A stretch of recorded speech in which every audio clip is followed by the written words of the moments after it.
Now, everybody is complaining about the fact that they don't want socialism in the country. Well, let's take a look at it. All the public services on this list are actually socialized. They're run by the government and they have government employees. And yet, without a profit, they all deliver high quality at a low cost. A single-payer system offers the same benefits by taking the profit motive out of health insurance. But unlike these other public health services, medical providers will not be employees of the government. They will remain private. They will simply not be investor-owned. Single-payer is as American as apple pie. Well, you've probably heard congressional representatives say, with a straight face, that a publicly funded healthcare system will have death panels that decide on when to pull the plug on Granny. Well, what's the reality? Here are the claim denial rates of the 5 top insurance companies in California. Between them, they manage to deny service to 1/3 of their clients. With no care, or with care not delivered on time, many of these people will lose their lives or their jobs or their homes. So, who's got the death panels?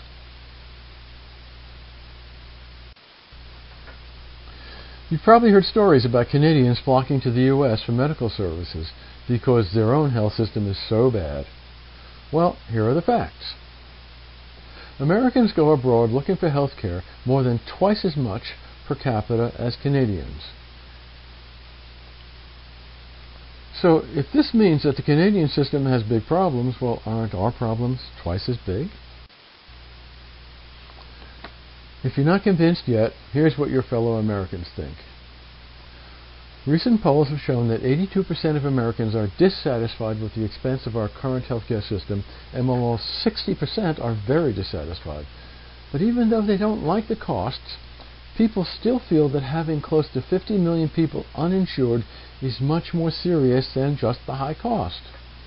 People even think that full access to health coverage is more important than tax cuts, and everybody knows how we Americans love our tax cuts.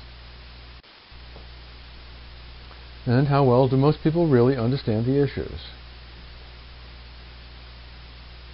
Well, despite the massive power and influence of the for-profit industry in opposing healthcare reform, polls show that Abraham Lincoln was right when he said that you can't fool all the people all the time.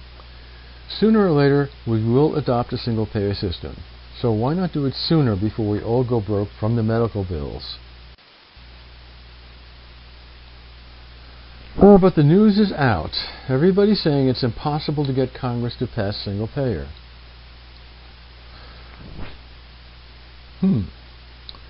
Well, if that's the case, shouldn't we support a bill that at least includes an optional public plan to compete with the private insurers and bring their prices down, covering everyone who's not covered now? Well, maybe that would be at least a step in the right direction.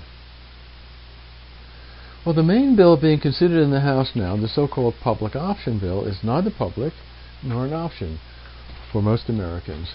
We really need to examine carefully the so-called public option because the insurance industry has managed to write intentionally hidden problems into the healthcare bill now being considered.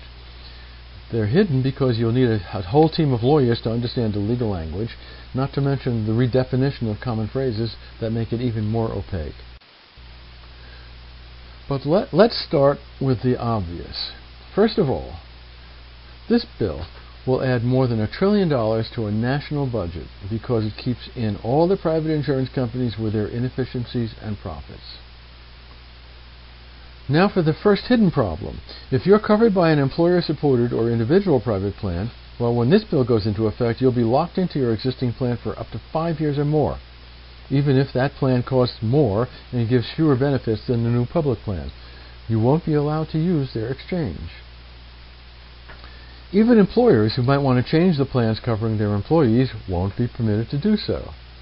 So this effectively destroys any choice for most Americans, while at the same time it cherry-picks the healthiest members, all those people healthy enough to be working, by locking them into their current plans. So the public plan is left with the less healthy and therefore costlier members. To seal its fate, the public plan is forbidden any subsidies to make up for this cherry-picking. The coverage is not comprehensive, and it leaves many things uncovered and others only partially covered. It still leaves millions uninsured, and it won't eliminate out-of-pocket costs. But that's not all. Furthermore, this bill requires a public plan to be funded entirely through tiered premiums. Tiered premiums that pay for tiered benefits. So just like now, only those people who can pay the most get the best coverage. It also allows people's premiums to be doubled as they get older. It forces people to buy insurance and fines them if they don't. So what can we do about this? Well, to begin with, you can insist that legislators fix the public plan that is inside the H.R. 3200 bill before it gets passed. And here's how. The public option needs to be an improved, expanded, traditional Medicare-like plan. It has to be available to every American from the start. It's got to be publicly funded with no premiums and no tiered benefits. And it has to include comprehensive coverage, including prescriptions. What you can do is you could tell your representatives and the President that you like H.R. 676, the Medicare for All bill. Now, even his sponsor admits that it's not going to be considered, let alone passed. So, what you could do is tell them that the Wiener Amendment is the best fix, because that changes the H.R. 3200 bill into 676, which is the universal single-payer system we're talking about here. You can get active yourself and take a copy of this slideshow to present to your friends, family, and coworkers. You can use a lot of different methods to spread the word about single-payer Medicare for All. So what you should start by doing is to call, fax, and email the White House and your legislators and tell them to pass a single-payer bill if at all possible. Call the legislators who are on the committees dealing with health care reform. Tell them you're a single-issue voter this time, and that your issue is single-payer for all. Get everybody you know to do the same.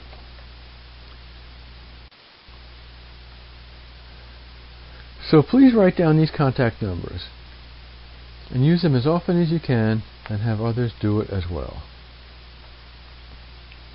I'll leave these up here for a minute so you can write them down. If you live in Tucson, we invite you to join Single Payer Now.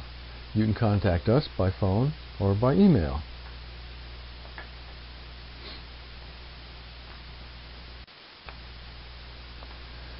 If you're interested, here's a list of sources for the information that I presented in these slides.